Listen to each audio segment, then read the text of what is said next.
बहुत समय पहले की बात है। एक घना जंगल था जिसके बीच से एक चौड़ी और गहरी नदी बहती थी। उसी नदी के किनारे एक बड़ा सा जामुन का पेड़ था। उस पेड़ पर एक चालाक बंदर रहता था। पेड़ पर मीठे मीठे फल लगते थे जिन्हें खाकर बंदर बहुत खुश रहता था। नदी में उसी पेड़ के नीचे एक मगरमच्छ अपनी पत्नी के साथ रहता था।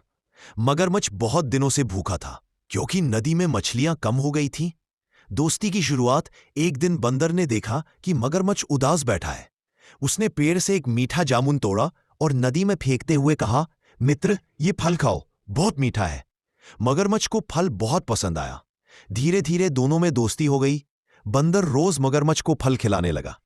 मगरमच्छ की पत्नी की चाल, एक दिन मगरमच्छ अपनी पत्नी के लिए भी फल ले गया। फल खाते ही पत्नी ने कहा, अगर फल इतने मीठे हैं तो सींचो बंदर का दिल कितना मीठा होगा। मुझे उसका दिल खाना है। मगरमच्छ घबरा गया, लेकिन पत्नी के जोर देने पर वह मान गया। की योजना अगले दिन मगरमच्छ बंदर से बोला, मित्र, मेरी पत्नी तुमसे मिलना चाहती है। मेरी पीठ पर बैठो, मैं तुम्हें अपने घर ले चलता हूं। बंदर मान गया और मगरमच्छ की पीठ पर बैठ गया। नदी के बीच पहुंचते ही मगरमच्छ रुक गया और बोला, सच बताऊं तो मैं तुम्हें खाने ले जा रहा हूं।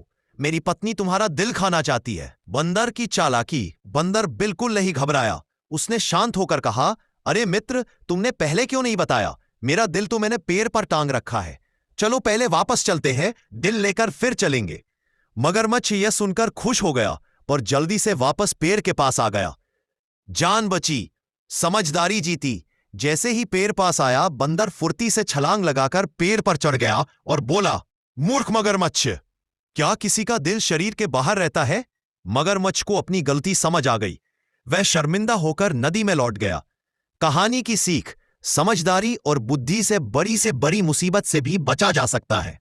लालच हमेशा नुकसान पहुंचाता है।